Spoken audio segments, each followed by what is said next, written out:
루터의 두 얼굴 티켓 예매 방법 잘 모르시겠다고요? 티켓 예매 어렵지 않아요. 우선 영상 하단에 첨부된 인터파크 티켓 링크로 들어가셔서 예매하기 버튼을 눌러주세요. 다음으로 기존에 가지고 계신 여러 계정을 통해 로그인하실 수 있는데요. 네이버나 카카오톡, 페이스북 등의 계정을 가지고 계신 분들은 간단한 휴대폰 인증을 거친 후 바로 티켓 예매가 가능합니다. 네이버나 카카오톡, 페이스북 아이디나 비밀번호가 기억나지 않으시는 분들은 인터파크 티켓에 새로 회원가입을 해주세요. 아주 간단히 1분 만에 계정을 만드실 수 있습니다. 정말 쉽죠? 이것도 어려우신 분들은 1544-1555에 연락하셔서 상담원을 통해 예매하시면 됩니다. 다음은 더 간단합니다. 12월 14일에서 16일까지 원하시는 관람 일자와 관람 시간, 그리고 관람 인원을 선택해주세요. 마지막으로 티켓 수령 방법만 선택하시고 결제를 진행하시면 예매 완료! 티켓을 현장 수령하시는 분들은 현장에서 친절한 저희 브랜TV 직원들에게 예매자 성함을 말씀해주세요.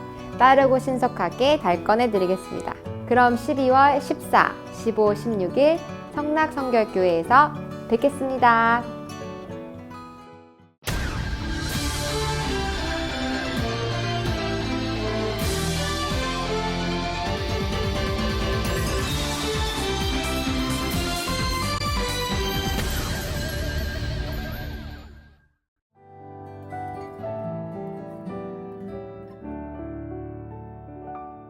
This week on Jerusalem Dateline, a special CBN News presentation commemorates the history and impact of the Balfour Declaration on its 100th anniversary. Gordon Robertson documents the profound impact 67 words had on the establishment of a homeland for the Jewish people after nearly 2,000 years in exile. For the first time, a major power in the world comes forward in a public way and says, we recognize the right that the Jews claim for themselves. 100 years later, Lord Balfour's letter still affects the day-to-day life of the Promised Land.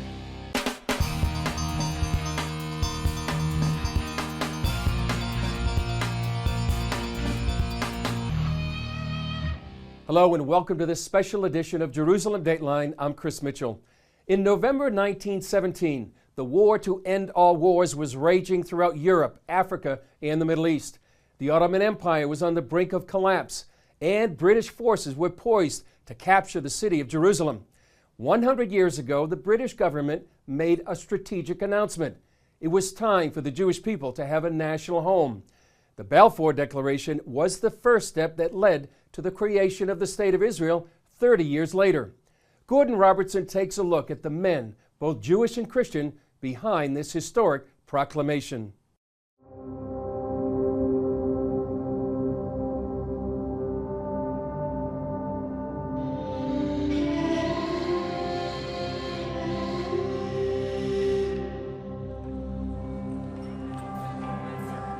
On November 2nd, 1917, the British government issued a letter that promised the Jewish people their first homeland in nearly 2,000 years. And with just 67 words, the map of the world changed forever. His Majesty's government view with favour the establishment in Palestine of a national home for the Jewish people, and will use their best endeavours to facilitate the achievement of this object, it being clearly understood that nothing shall be done which may prejudice the civil and religious rights of existing non-Jewish communities in Palestine, or the rights and political status enjoyed by Jews in any other country. In 1917, the population of Palestine was predominantly Arab. So why did the British endorse a Jewish home in a region where only 7% of the people were Jews? The Balfour Declaration wasn't issued for the Jews in Palestine. It was issued for the Jews in desperate straits outside Palestine, and in particular, the Jews of the Russian Empire. There was a huge population of Jews who were in mortal danger.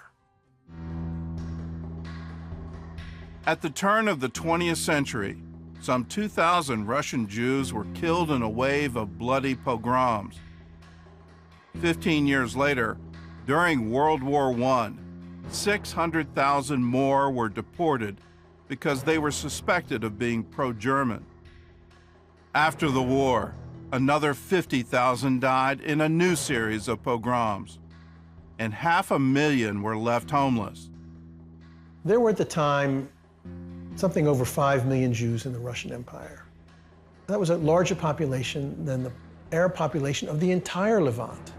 Palestine, Syria, Lebanon, included all, still only about 4 million at the time. It was the maximum good for the maximum number of people. And there were people here who were in desperate need of refuge. 14 years earlier, in 1903, Zionist leaders had asked Great Britain to provide a safe haven for the Russian Jews. In response, the British offered them land in Uganda, then under British control. Ultimately, the Zionists turned down the offer, but they had caught the attention of one of the attorneys who had helped draft the so-called Uganda Scheme, a parliament member with a love for biblical history.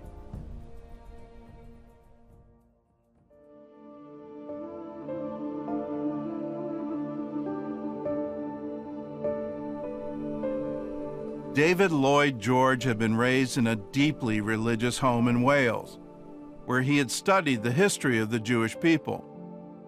He had become convinced of their right to return to their biblical homeland, and often spoke of putting Israel back on the map and providing a national hearth and a refuge for the hunted children of Israel. During World War I, Lloyd George became Britain's first Minister of Munitions, and in this capacity, he met a scientist who shared his dream of a Jewish homeland.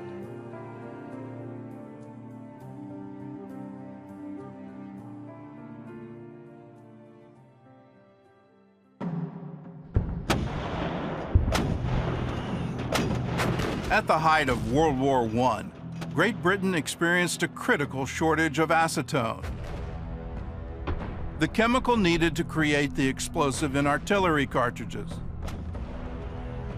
So a Jewish chemist in Manchester went to work and came up with a new way to create acetone by fermenting grain, corn, and even chestnuts. He worked day and night to reproduce it in mass quantities, and soon the British were producing 90,000 gallons a year.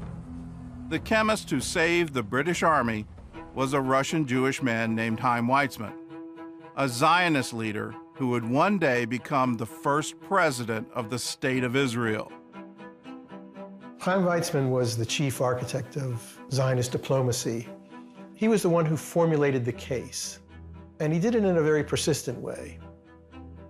He was a man of action, totally driven, and also a charmer. And not only that, he put together a strategy. The strategy was to gain some kind of explicit endorsement of the Zionist movement, which would be a public one. In Manchester, Weizmann made a number of strategic friendships with members of the British government. During the war, he worked with Lloyd George to solve the munitions crisis.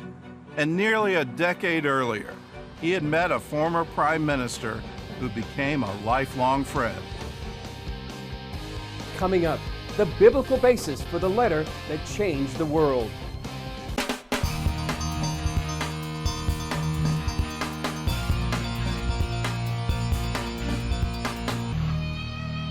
The friend that Chaim Weizmann made learned the Bible from an early age, and this biblical worldview laid the foundation for what many believed helped fulfill biblical prophecy. His name, Lord Arthur Balfour. Lord Arthur James Balfour was born in eastern Scotland, and like David Lloyd George, his childhood was steeped in the stories of the Bible. He came from a very, very intellectual family, and they were all very pragmatic Protestants. The Bible was pretty central to everybody's education. You know, they would have read the Old Testament every Sunday, So they were brought up in a very religious way, not extreme, but just with intense education about the Bible. So it was very natural for anybody who was brought up in that environment to associate the Holy Land and the Jews. They were inextricably linked. After several years as a member of Parliament, Balfour became Prime Minister in 1902. While in office, he supported the plan for a Jewish homeland in Uganda.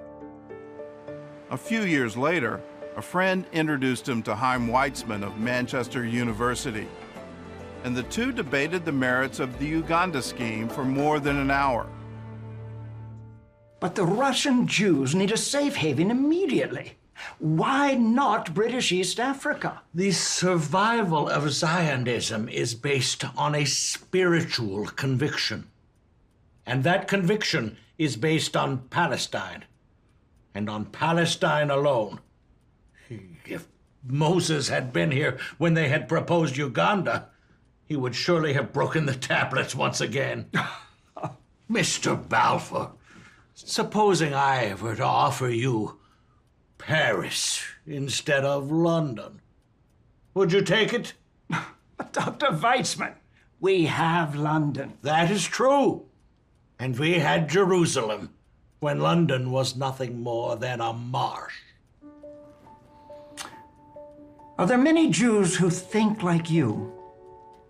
I believe I speak the mind of millions of Jews who cannot speak for themselves.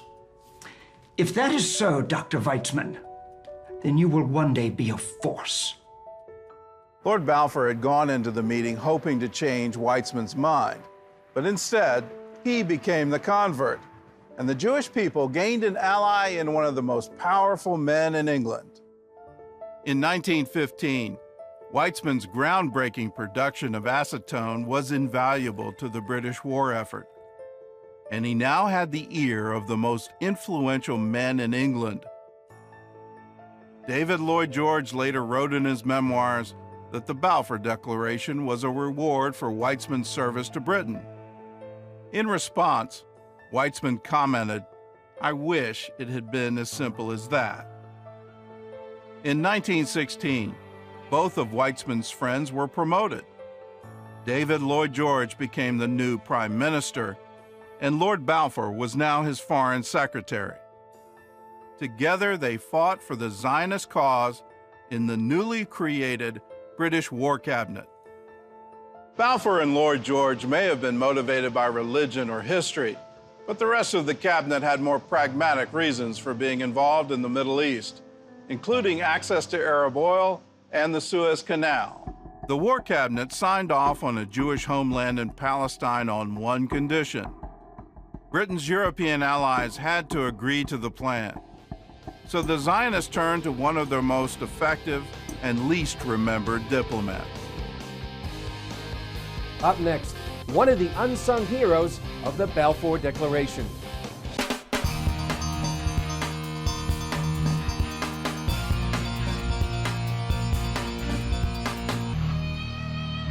While the Balfour Declaration bears the name of Lord Arthur Balfour, a number of others played key roles in bringing the Declaration to diplomatic life.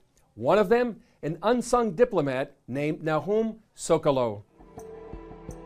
There's no question that two other people deserve as much credit, I think, as Weizmann.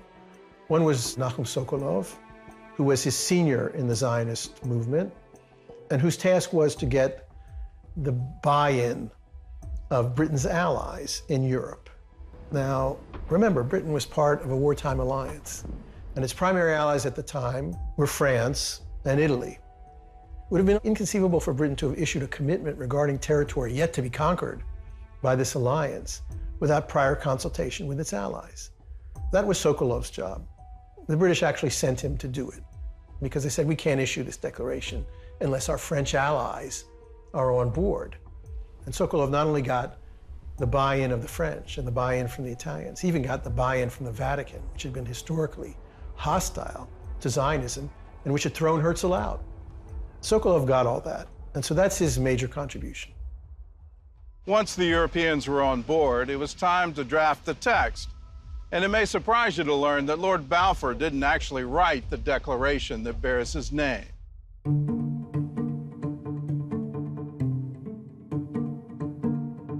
Balfour was, of course, engaged in the process. He didn't just sit down and dictate the Balfour Declaration to his secretary.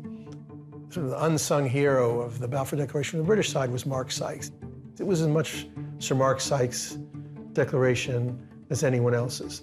He was the one who met with the Zionists, and he shepherded the whole thing through, including the text. Balfour and Mark Sykes asked the Zionists to propose a text, and they did. Actually, Sokolov was the author of the text. And then once the text had been received, the British began back and forth editing it. The Zionists gave a text which was, let's say, more forthcoming than the final declaration. And it was Sykes who, after that cabinet meeting in which the Balfour Declaration was adopted, who stepped out of the meeting to meet with Weizmann in the anteroom and told him, "It's a boy." From the start, it was important for the declaration to be a public one. Herzl, 20 years earlier, had convened the first Zionist Congress. Herzl was a magnificent mobilizer and popularized the idea. He was a total failure as a diplomat. He didn't get any power to sign on to the Zionist project. Weizmann's genius in his strategy was to understand that what was needed was a public declaration. Once it was made public, once it was incorporated in the League of Nations mandate, once it became part of international law, it became a matter of British honor and credibility to uphold it. The declaration was issued in the form of a letter from Lord Balfour to one of Britain's most prominent Jewish leaders, Lord Walter Rothschild. It did include a phrase which I think is of crucial importance to understanding the breakthrough that it represented. Many people focus on the idea of national home. Nobody knew exactly what a national home meant. Sokolov was someone who said, let's keep it vague, but the word he used was pregnant with meaning, so that it could be interpreted later. Because if you'd asked for a Jewish state at that point, there probably would have been too much opposition. But the key phrase I think there is the Jewish people. Remember, the Jews had been considered until that time as a religion. They were adherents of a faith. By describing them as a people, this is a transformation of the status of the Jews. It's from a religious community into peoplehood and nationhood. And that's a huge transformation in the status of Jews. As the draft evolved, the Zionists faced one more hurdle when the United States declared war on Germany. Once the United States entered the war, it became clear that the British had to clear the Balfour Declaration with yet another ally. The British War Cabinet had made it quite clear that they would not issue a declaration unless the United States was on board. And again, they sent the Zionists on the mission to do just that. The Zionists enlisted Jewish Supreme Court Justice Louis Brandeis to present the plan to President Woodrow Wilson. At first, Wilson was very standoffish, but Brandeis was also persistent, just like Weizmann. And although initially Wilson rejected the notion of support for such a declaration, in October of 1917, he was shown the actual text, and he had a change of heart. The British had finally won American support, but they still faced opposition here at home. And surprisingly, much of it came from the Jewish community. There was opposition within the cabinet by one of its Jewish members, Edwin Montagu, who thought that the Balfour Declaration was, in fact, evidence of the anti-Semitism of the British government. Montagu and other British Jews insisted they had as much right as any Christian to live in Great Britain, and they didn't want Weizmann forcing them to settle in the Judean desert or till the orange groves of Jaffa. Several British military leaders also opposed the declaration, arguing that it neglected the Arabs of Palestine. To satisfy their objections, new lines were added to the text, one emphasizing the rights of non-Jews in Palestine, and another guaranteeing the rights of Jews who wish to remain in their current countries. What the Balfour Declaration does is that for the first time, a major power in the world comes forward in a public way and says, we recognize the right that the Jews claim for themselves. Remember, the Balfour Declaration doesn't explain itself. It doesn't mention historical rights. It doesn't mention divine providence. It's simply a statement of intent. So it makes no justification for itself. But in some ways, that's the poetic virtue of the Balfour Declaration, in that it assumes that it needs no justification. The Jews have this right. It cannot be expressed in a formula. It cannot be boiled down to some glib sentence or two. It's fundamental. Coming up, the Balfour Declaration gets signed and sent around the world.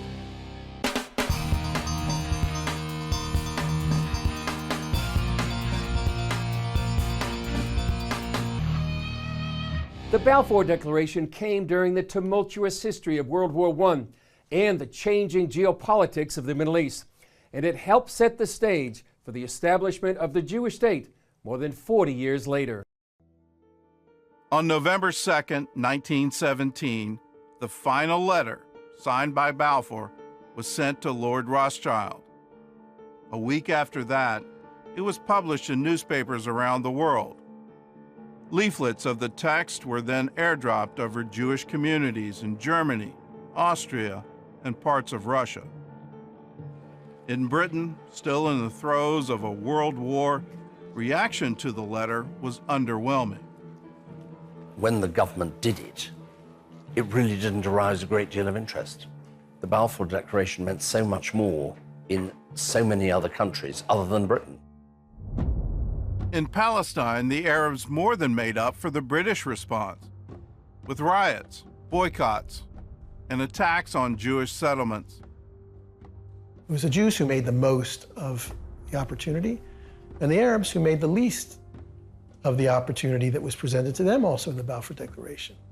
If they had acceded to the creation of a national home in parameters which might have been defined in negotiations with the Jews instead of in resistance to the Jews, then perhaps we would live in a different reality today. But they rejected the Balfour Declaration, they rejected the mandate, they rejected the partition plan, and ultimately paid the price for that rejection. 3 years after the declaration was published, the Allies gathered in San Remo, Italy, to divide the land they had conquered in World War I. Under the San Remo Treaty, the British were now legally obligated to fulfill the promise of the Balfour Declaration. And for the Jewish people, what was once a dream was now part of international law. I'm very proud of it, really, because it was a tremendous humanitarian gesture at the end of the day. It was taking a people who were constantly persecuted in all corners of the earth, and at that time, particularly in Russia, and finding them somewhere to go and live. A refuge, a place where indigenously the Jews came from according to the Bible. 2 months after the San Remo Conference, the British took control of Palestine. But it would be another 3 decades after the Balfour Declaration before the Jews would have their state. The Jews needed a home in which to survive, and they fought to achieve it. And sometimes they fought against the British to achieve it. The Balfour Declaration was an opening, but it was the Jews who kept the promise of the Balfour Declaration, not the British. It was the Jews who made it happen.